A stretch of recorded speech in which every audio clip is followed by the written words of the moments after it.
Start this presentation, Sorry. and we are going to talk about why nutrition is important for weight loss and how undereating can actually sabotage those efforts.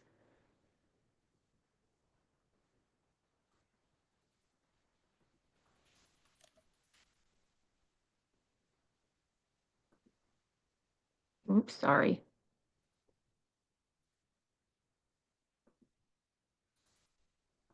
Okay. So meeting our estimated energy needs. This is the key to effective weight loss. We need to be able to understand energy balance and how this is imperative to be able to lose weight in a healthy manner. This is me.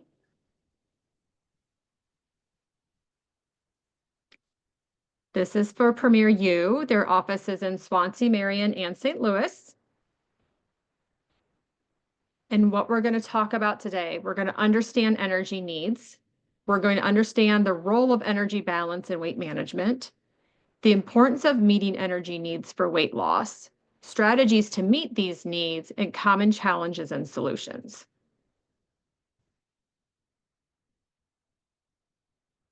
So let's start with understanding energy needs.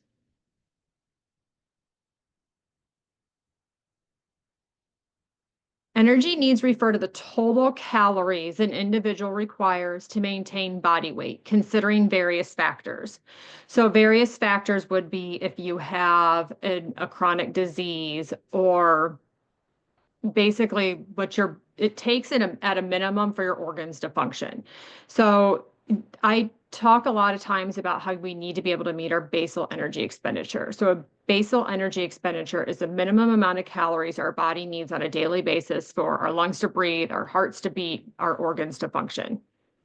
The role of metabolism. Metabolic processes, including resting or this basal metabolic rate, which I just talked about, significantly influence an individual's energy needs. Physical activity has a large impact on this. So physical activity contributes to the energy expenditure, which should be factored into all of our energy needs.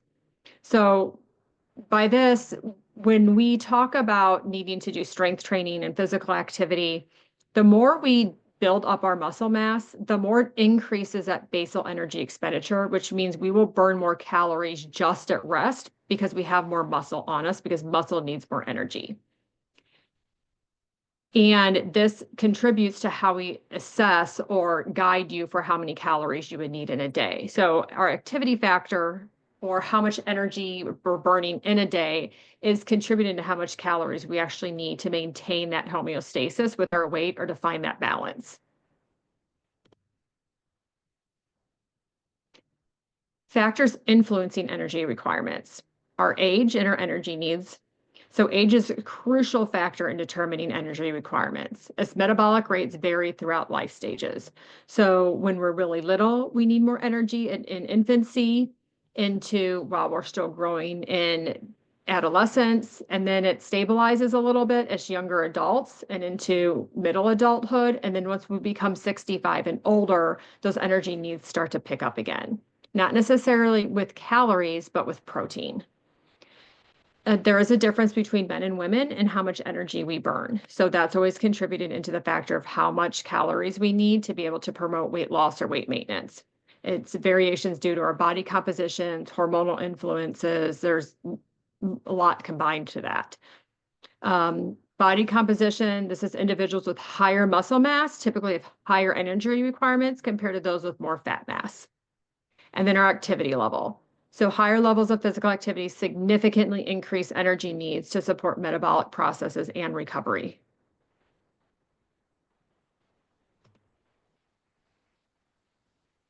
Calculating our energy needs. There are various formulas, including formulas of Harris-Benedict St. Jour equations that we use to estimate energy needs. These are validated, they're heavily researched. I actually just did a seminar with St. Jour, who did Mifflin St. Jour. So that was kind of nice to hear her talk on how that equation came to be and the validity of where they designed those equations and algorithms to get a very good match for what we actually need on a daily basis. Factors influencing energy needs. Estimations consider ages such as age, gender, height, and weight to give accurate calories. Caloric estimates are important because they help provide us for the essentials for maintaining a balanced diet and managing energy intake.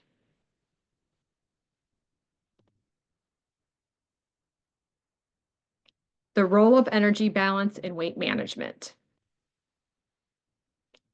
So the concept of energy balance, what does this mean? We have positive energy, negative energy, and neutral energy balance. So positive energy balance is when calorie intake exceeds expenditure. This leads to weight gain. Negative energy balance is when our caloric intake is less than what we are burning. This typically leads to weight loss. So this is very common. What we hear when we're trying to lose weight is exercise more, that's more calorie expenditure, eat less, that's less calorie intake, so it'll balance out into a negative energy balance. And then there's neutral energy balance, where we're really matching the amount of calories that we're burning to the calories we're intaking, and we use that for weight maintenance. Impact of energy deficit on weight loss. And this is imperative to make sure that you're getting in enough calories and protein when you're trying to lose weight, because it will sabotage all of your weight loss efforts if you are not. An energy deficit importance. So creating an energy deficit is essential for initiating weight loss by promoting the body to burn stored fat. Fat utilization. So within a caloric deficit, the body starts using stored fat for energy, which leads to a reduction of weight over time. The balanced approach to this is maintaining that we are getting in all those nutrients to ensure that the overall health is preventing nutrient deficiencies while we're doing this. So this also happens when we're not seeing a shift on the scale, so a weight plateau.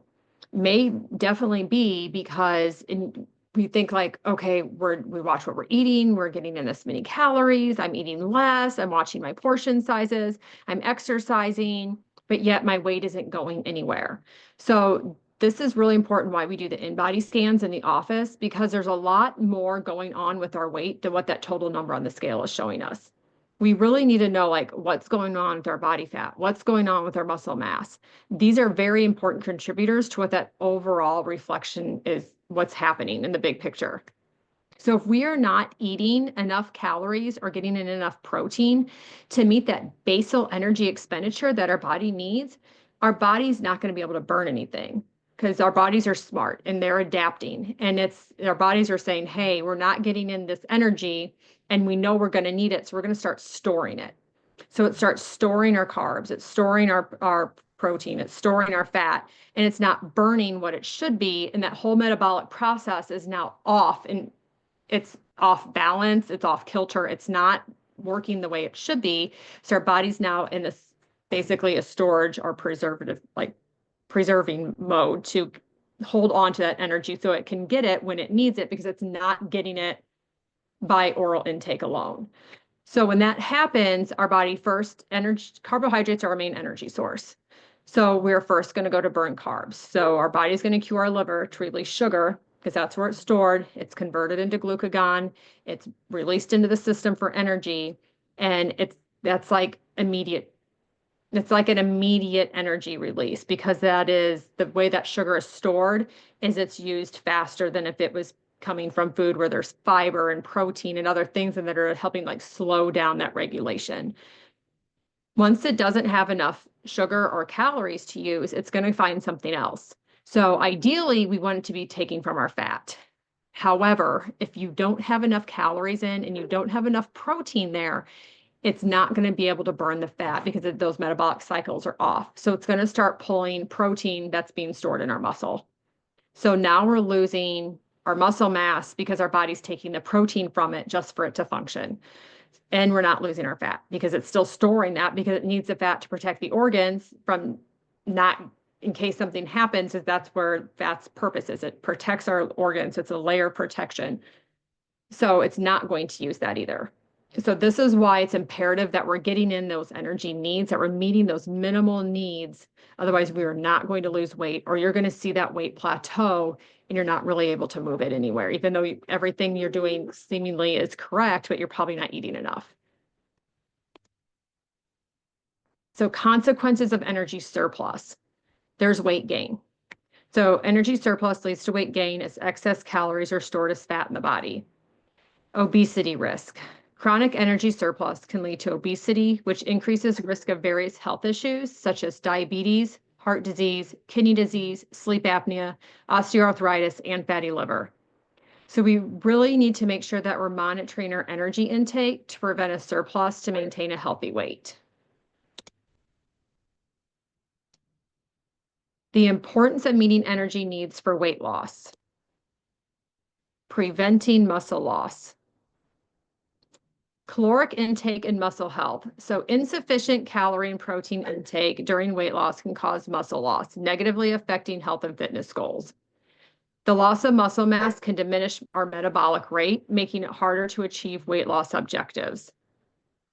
And meeting energy needs is crucial for preserving that lean muscle mass during weight loss efforts. A well-balanced energy intake is essential for supporting overall metabolic function and maintaining our energy levels.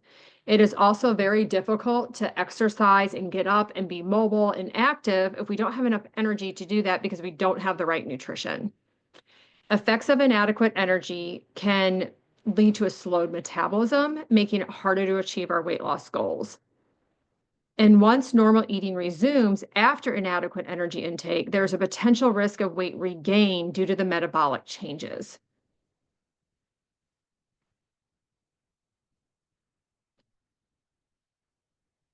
Meeting energy needs is crucial for maintaining overall health and supporting daily body functions effectively. A well-rounded intake of essential nutrients supports immune health, bodily functions, and well-being during weight loss. Proper nutrition and balanced intake are vital for successful weight loss and overall health maintenance.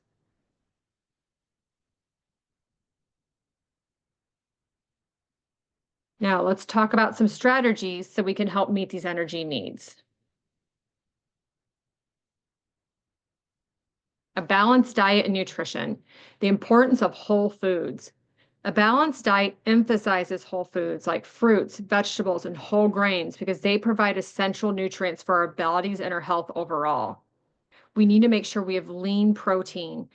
By incorporating lean protein, it helps for muscle health and maintaining energy levels throughout the day. Healthy fats from sources like avocados and nuts are vital for brain function and nutrient absorption. And then portion control and meal planning. So we need to be able to manage our portions and plan meals ahead of time to make sure that we have that nutrient balance within our meals, because this is going to promote the energy needs that we need and helps prevent overeating.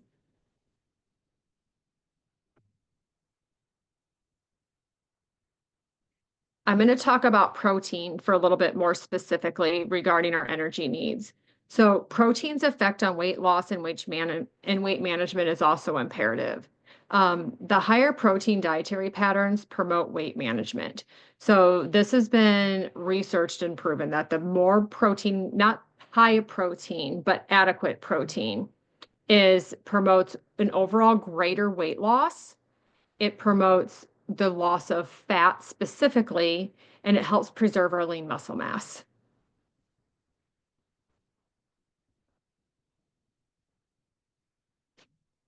Potential mechanisms for this, it also, the more protein we're eating and the more balanced diet we have, it actually helps with appetite control and helps increase satiety. So that's the feeling of being satisfied. We want to eat until we're satisfied, not until we're full. It helps reduce overall intake of calories and help that balance stay. And specifically, the inclusion of a higher protein breakfast may optimize weight management.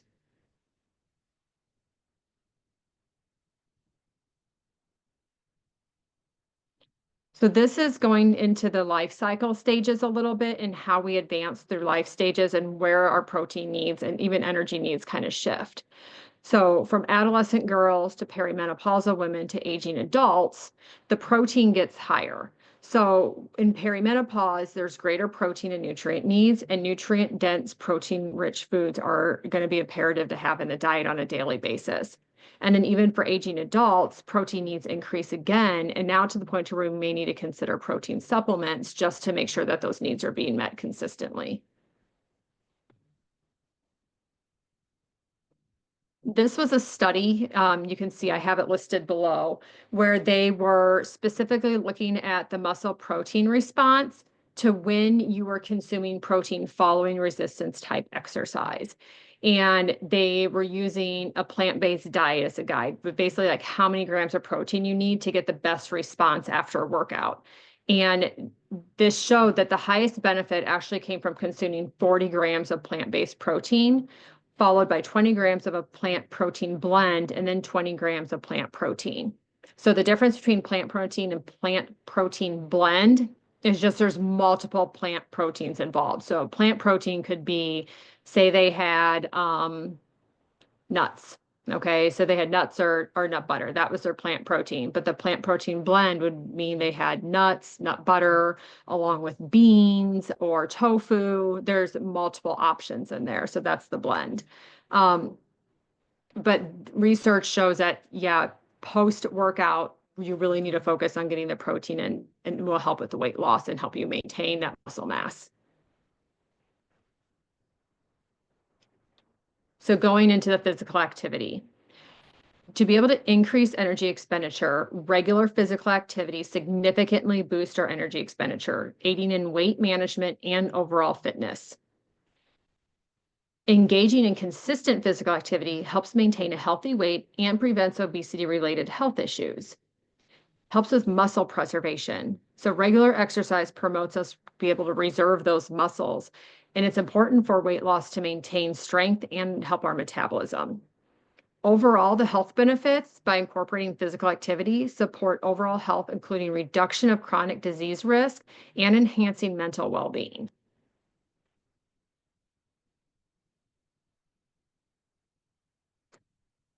So ways that we can kind of monitor and then adjust our intake. There's food intake tracking. So this helps individuals kind of understand their eating habits, make informed nutrition choices. It's also a great tool for self-accountability.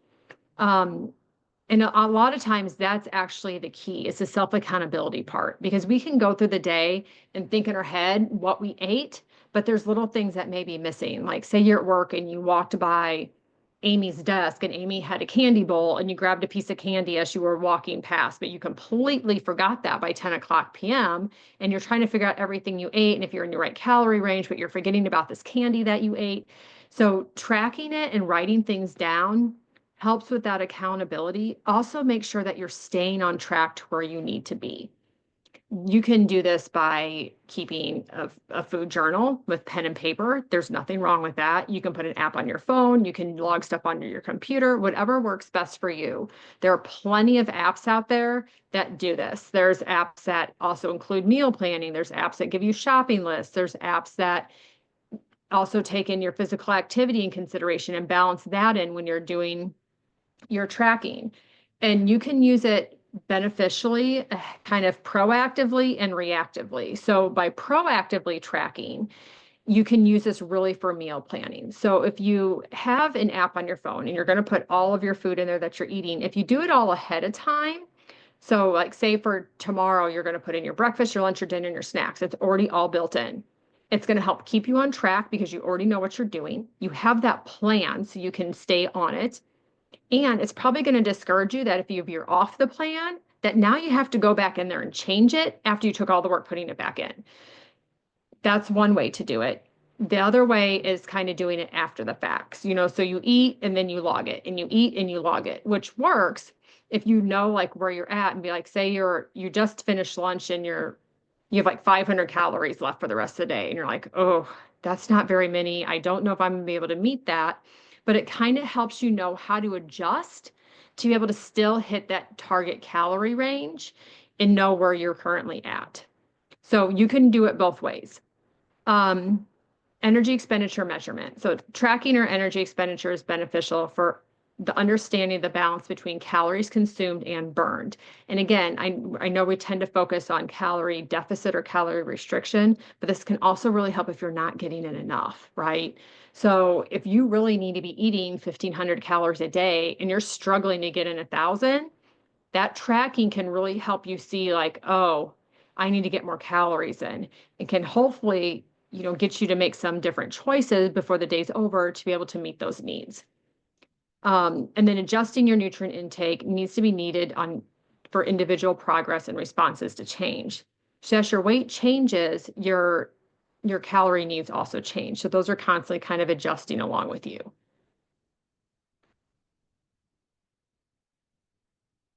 Right, common challenges and solutions. Addressing cravings. So understanding and addressing cravings can help you make healthier nutrition choices and avoid energy-dense snacks. Like this could be a big one with chocolate. Okay, like say you really crave chocolate, you just need to have some of it on a daily basis. That's completely fine. We're going to keep things in moderation and make sure the portion size is appropriate and maybe choose the healthier option if we can. So instead of going for, like a candy bar, you could go get a really good dark chocolate bar and just eat a square of it. So the portion's going to be appropriate. You only want to eat one serving. Dark chocolate can easily still satisfy a sweet tooth. And because it's actually less sweet and more into its natural flavor and natural consistency, it will likely stop that sweet tooth a lot sooner than if you were eating something really refined like milk chocolate. Or even like fruit, if you're someone who likes more of a fruity flavor, just eat some fresh fruit. That can be another option for something sweet. Another option could be a protein shake. If you haven't got your protein in, you still need it, you have the sweet tooth or the sweet craving, a protein shake can kind of fit that space too. And at least you're getting a nutrient balance with a shake versus eating some refined sugar. And then meal planning strategies. So effective meal planning helps manage nutrition obstacles by ensuring access to healthy meals throughout the week. And this really kind of sets us up to make sure that we are sticking that plan and decreases the chance that we're going to veer off of it. So a lot of times I think we veer off of a plan because we don't know what we're doing, right? So we get home from work, it's already 6 o'clock. We want the kids in bed by 8, and we have like 2 hours to get all the stuff done, plus make this meal, and you don't even know what you're going to cook. You don't know what's in the refrigerator. You don't have any idea what's going to happen for dinner. This is where I think then the struggle starts. So we tend to start finding anything that's fast and available. Like we're gonna grab something more processed, more refined versus cooking it, or we're just gonna go out and get food, that's quick, which isn't the healthiest thing. That's ultra processed food. It's not good for you either. Um, yes, moderation is okay, but not on a regular basis because we didn't have a plan. You'll find that it's a lot simpler to take some time to meal plan throughout the week. So you kind of stay on that schedule and it doesn't set you up so much for those opportunities to, I don't like to use the word fail, but so that you're not sticking to your goals. And then getting everybody involved. Sometimes you have this plan and you're going to make this dinner and you start it and you put it on the table and everybody's like, I don't want to eat that. For whatever reason it was because they ate it last week, but now for some reason they don't want to eat it. Getting them involved into that meal plan so they know what's coming. They can be excited about it too. They can help prepare the meal. They can help chop the vegetables or get the items out that need to be prepared. It tends to be much more intuitive if the whole family is involved, or at least the kids. I think maybe a big one too. If you have a family with younger kids who are picky eaters, really get them involved into this process. It can help.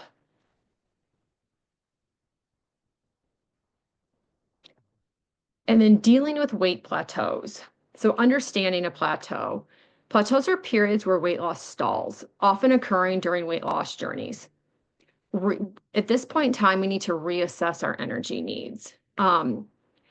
It is essential to adapt to the changes our metabolism is making during weight loss. So this may include both increasing and actually decreasing calories to get off that plateau. It doesn't always mean if you're at a plateau that you eat less and exercise more. Honestly, usually that's not the case. varying our exercise routine. Okay, so not necessarily more, but different. So by varying the exercise routine, it can help break through plateaus and keep the body challenged. We tend to hit this muscle memory if we do the same routine over and over again. So we need to break out of that to teach our body to, it actually will change the intensity of how we're burning calories, and it can help get off of a weight plateau. And then adjusting those nutrition approaches. So making sure that we have different nutrients, that we're getting enough energy in, and that we can overcome those plateaus by either eating more, or maybe we don't even need to eat less, but paying attention to the quality of the food and what we're actually consuming.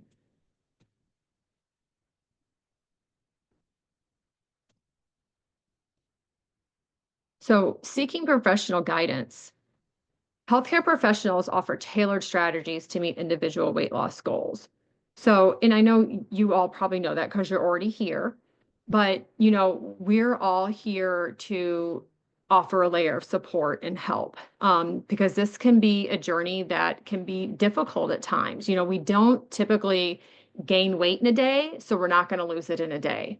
It's a lot of hard work, and you do all this hard work, and we want rewards for what we're doing, and it's not an immediate reward. So that's why, it is a journey, and you should anticipate, if the weight came on, within months, it's going to come back off that way too. So just using professional support as you need to, because that's what we're here for. Working with a registered dietitian provides essential support for helping with the weight loss journey, because it makes more manageable and effective solutions by focusing on the nutrition needs. And then consulting professionals ensures that weight loss methods are safe, effective, and based on current health guidelines and scientific research.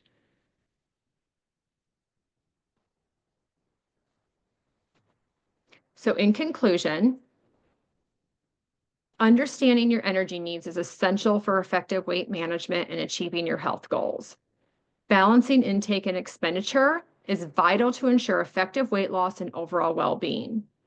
Healthy strategies, we need to adopt these because they can significantly contribute to reaching and maintaining your weight loss goals, and then addressing those challenges as they come up. Looking at the long-term success for weight loss, and in the short term, what we need to modify to get there. Right. I hope everybody has a good evening. And if there's any questions. Thank you, Megan. So now is the time, if you haven't already, to go to the chat function and drop your questions in there. We have some time to answer some questions.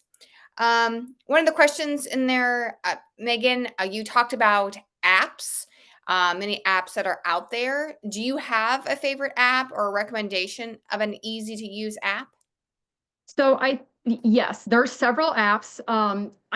Now, am I going to tell you there's one better than the other? No, it really just needs to, which one works best for you. They have different algorithms built in. They have different ways they track their intake. Some have QR codes that you can just scan the QR code or your barcode on whatever you're buying from the store, and it can pull that up in there. Some have more like restaurant data in there from menus, and it just depends on what you're looking for. So you can try all of them at some point, but MyFitnessPal is pretty popular. MyFitnessPal used to be all free, but now they have a premium option, and that premium option you do have to pay for. So they took a lot out of the free option and put it into the premium. So if you're still a fan of MyFitnessPal, by all means use it. But if you don't want to pay for it, by all means, you don't have to. I really like HealthWatch 360. It's a good one for pulling in other information regarding like general health questions or other conditions you may have, and it's good for including in the physical activity part.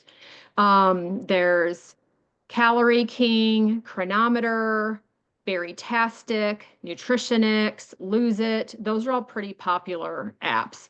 Usually, whatever you have, Apple or Android, if you just search like calorie tracker, I'm sure a whole slew of apps will pop up on there. You can even technically track. I think Apple has its own app, and Samsung Health. There's that version too that can also track. Great. Next question. The question is, so not taking in enough calories can make you gain weight, right? So if in a calorie deficit, to lose weight, too little can hinder? So if you don't take in enough calories, it won't necessarily make you gain weight, but you're not going to lose weight. Okay. It shifts our metabolism. So our metabolism is kind of stuck into this reserve mode. So it's using what we have versus what's coming in. And yes, it will prevent you from losing weight because it's using it needs to use your stored energy and it's not using it the right way. Like it's not going to burn the nutrients the way it should if our metabolism was, running optimally. I kind of like to use the analogy with a car. So if you think about your car, right? And when we put gas in it, we get different gas mileage if we're, doing city or highway miles. So if we're constantly in the city miles, where it's that stop, go, stop, go, stop, go, and we're not giving it a consistent fuel, it slows down the efficiency of the vehicle, right? Where if we're on doing highway miles, it has a consistent intake of fuel for its energy source, it actually works more efficiently. Our bodies are very similar to that, to where we need the right amount of nutrients for our metabolism to like be the most effective it can be to help us lose the weight that we want. You said that makes sense. Okay. All right. Next question. Is there a minimum requirement you recommend for caloric intake? That is very individualized. I cannot tell you that in a general scheme. So everybody's different. If you're in the office and you get the in-body scan, those scans will actually tell you what your basal metabolic rate is. Okay, so that reading is how many calories you need for your organs to function, right? For your body to be able to do what it needs to do on a daily basis for your current weight. All right. So we can use that as a guide to adjust off of there.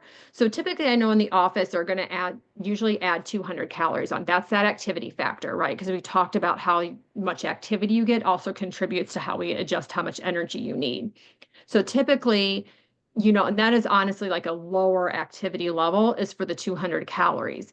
And then if you want to, so we add that on, and then we also have to subtract how many calories you on average would want to lose. So on average, a reduction or a deficit of 500 calories a day leads to about a pound of weight loss a week.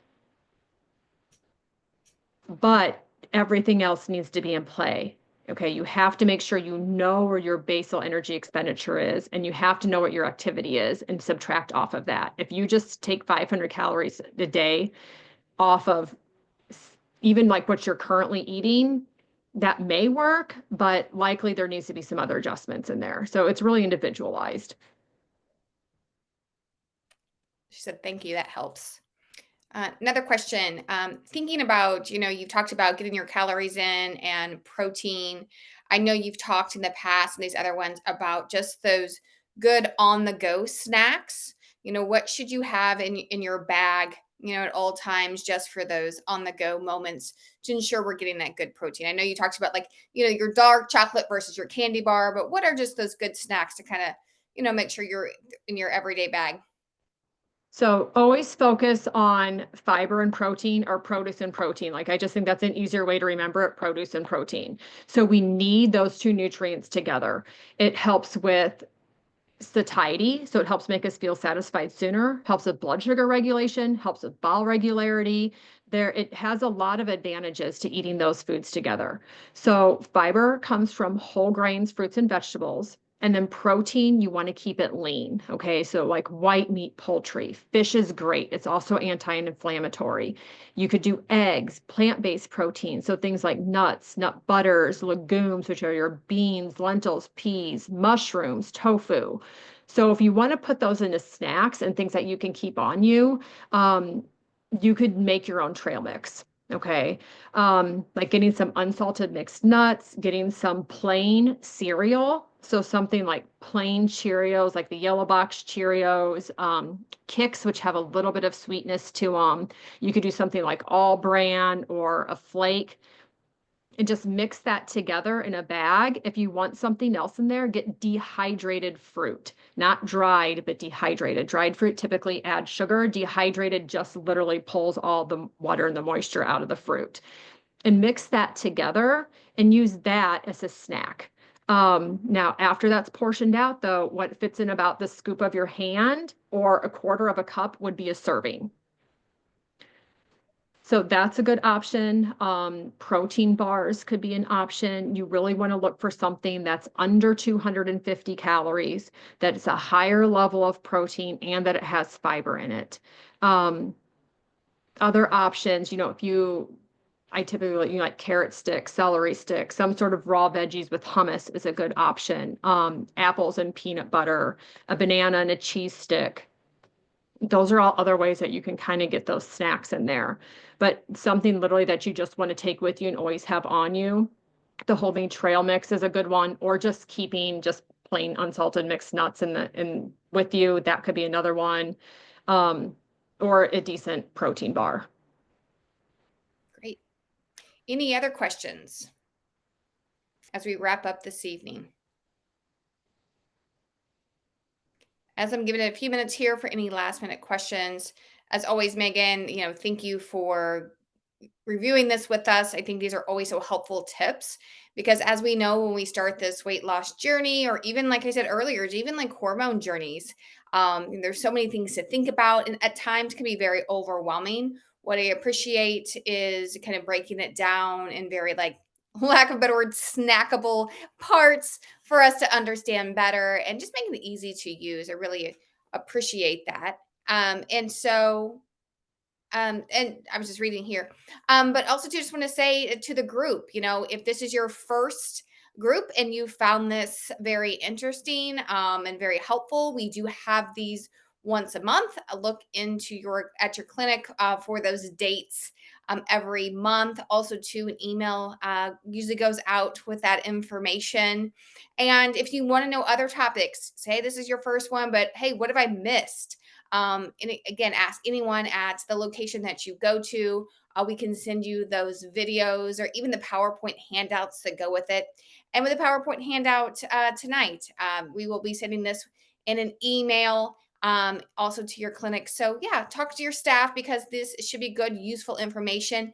And if you have any suggestions for future topics you would like us to discuss, please let us know because we want to make we want to make these sessions about you and to bring you all the great, helpful information. So, Megan, there's no more questions. So, thank you all for your time and have a great evening. Thank you. Bye bye.